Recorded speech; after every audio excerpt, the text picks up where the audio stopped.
discuss with you afterwards. Many of the world's problems are so intractable that it's hard to think of ways even to take steps towards mitigating them. The Israel-Palestine conflict is not one of these. On the contrary, the general outlines of a diplomatic solution have been clear for at least 40 years, not the end of the road, nothing ever is, but a significant step forward.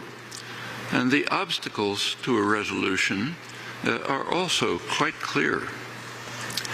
The basic outlines were presented here in a resolution brought to the UN Security Council in January 1976.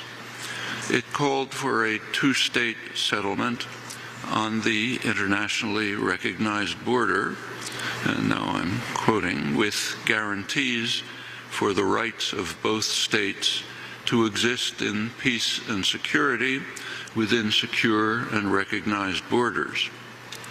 The resolution was brought by the three major Arab states, Egypt, Jordan, Syria, sometimes called the confrontation states. Israel refused to attend the session. The resolution was vetoed by the United States. A U.S. veto typically is a double veto.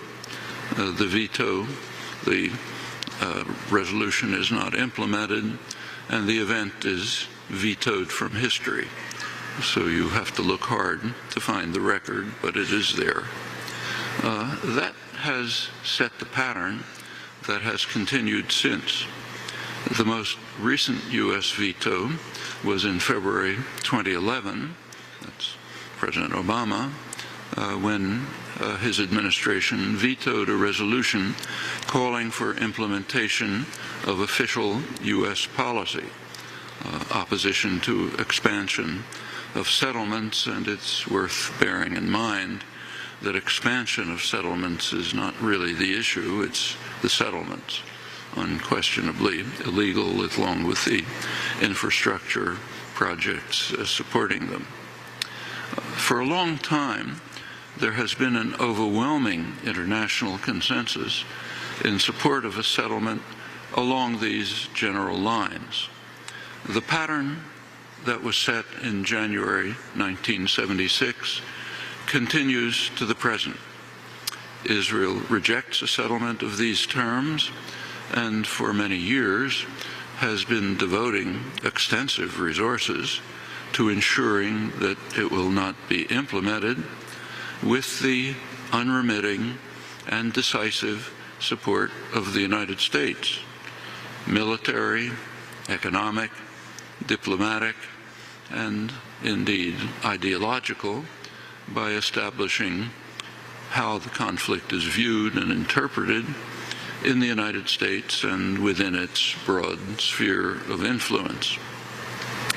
There's no time here to review the record, but its general character is revealed by a look at what has happened in Gaza in the past decade, carrying forward a long history of earlier crimes.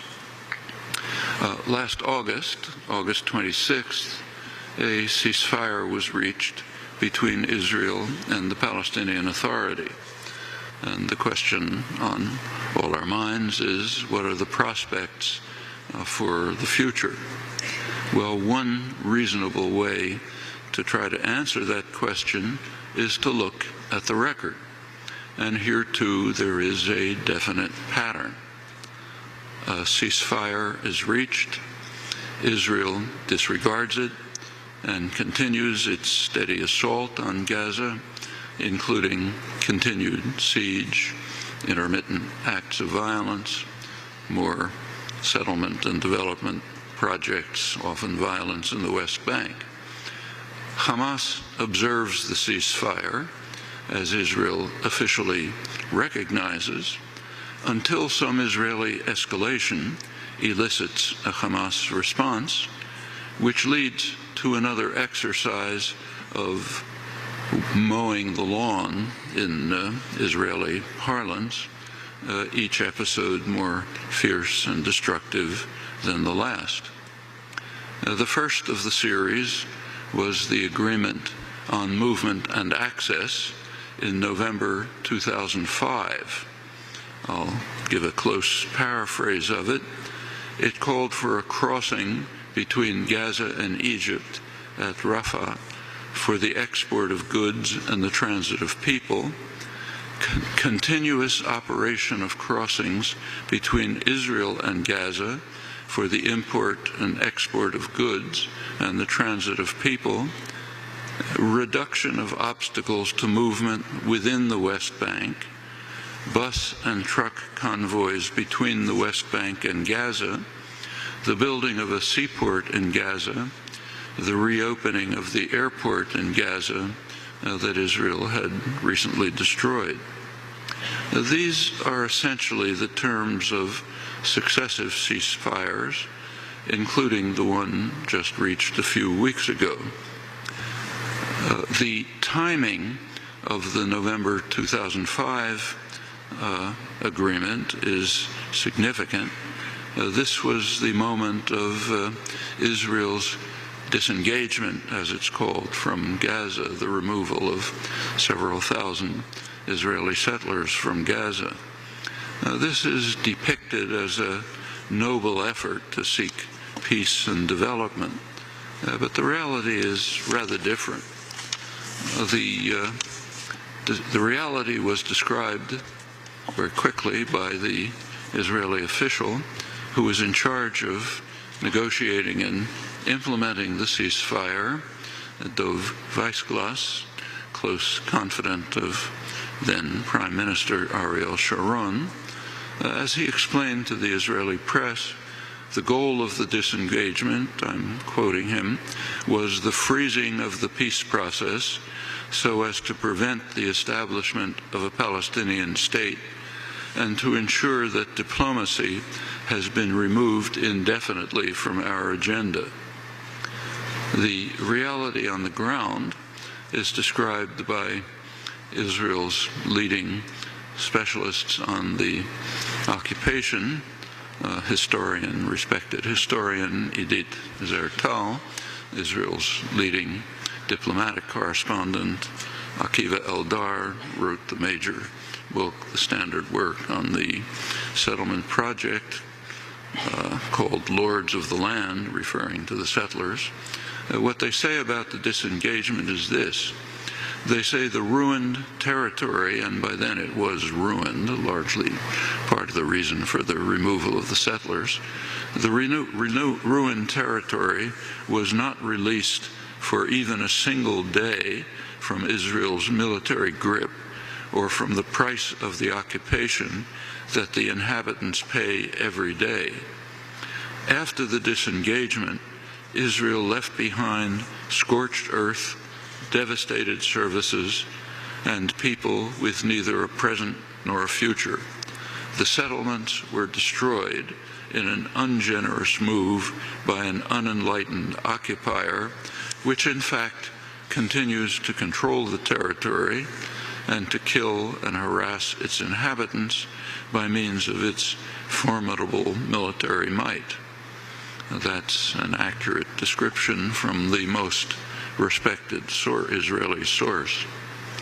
The Oslo Accords 20 years ago established that Gaza and the West Bank are an indivisible territorial unity whose integrity cannot be broken up.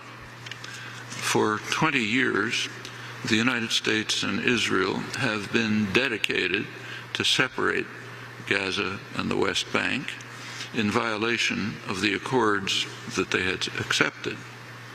And a look at the map explains why. Gaza offers the only access to the outside world of Palestine. If Gaza is separated from the West Bank, whatever autonomy might ultimately be granted in the West Bank would be imprisoned. Israel on one side, a hostile Jordan, ally of Israel on the other side, And in addition, one of Israel's slow and steady U.S.-backed policies is to take over the Jordan Valley, about a third of the West Bank, much of the arable land, which would essentially imprison the rest even more tightly if Gaza is separated from the West Bank. Now, that's the major geostrategic reason for the Israeli insistence, with U.S. backing, on separating the two in violation of the Oslo agreements and the series of ceasefires that have been reached since November 2005. Well, the November 2005 agreement lasted for a few weeks. In January 2006, a very important event took place, the first full free election in the Arab world, carefully monitored, recognized to be free and fair. It had one flaw, came out the wrong way. Hamas won the parliament, control of the parliament. U.S. and Israel didn't want that. You may recall at that period, the slogan on everyone's lips was democracy promotion. The highest U.S. commitment in the world was democracy promotion. Here was a good test. Democracy.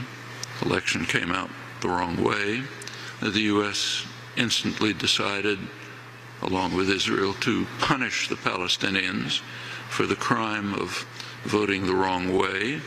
A harsh siege was instituted, other punishments, violence increased. The United States immediately began to organize a military coup to overthrow the unacceptable government. That's quite familiar practice. I won't go through the record. The European Union, to its shame and discredit, went along with this.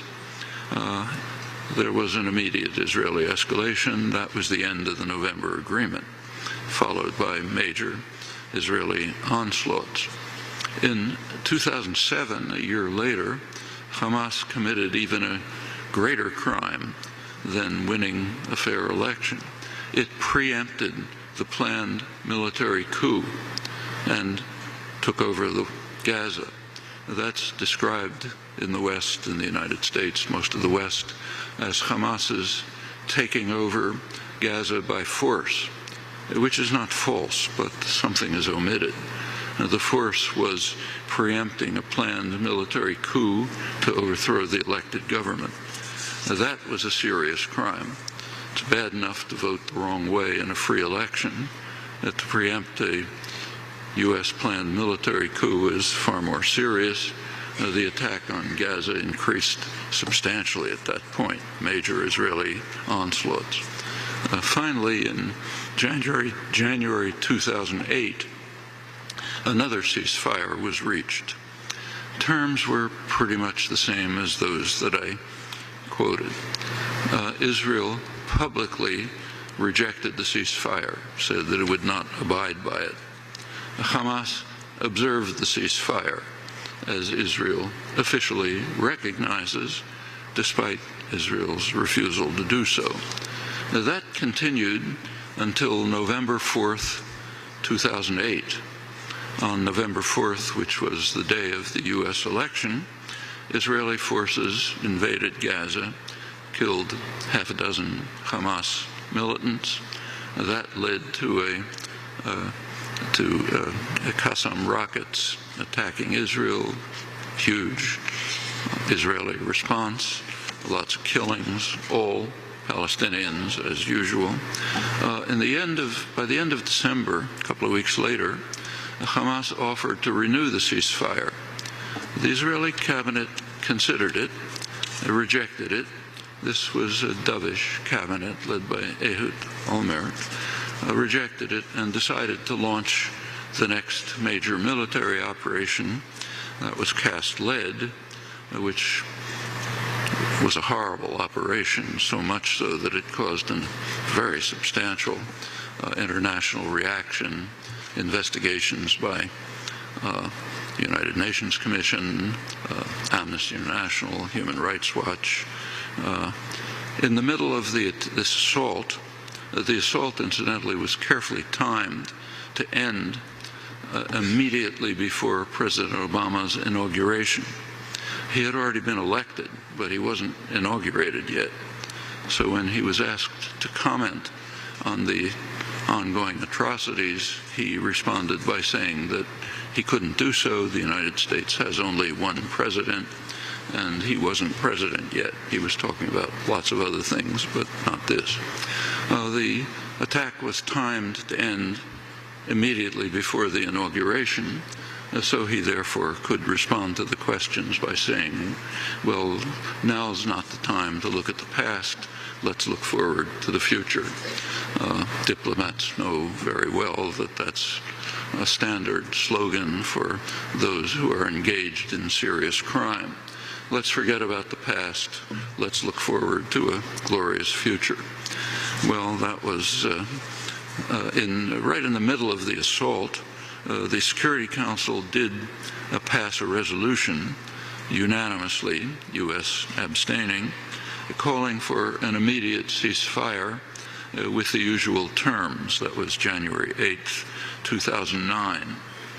It was never observed, and it broke down completely with the next major episode of mowing the lawn in November 2012.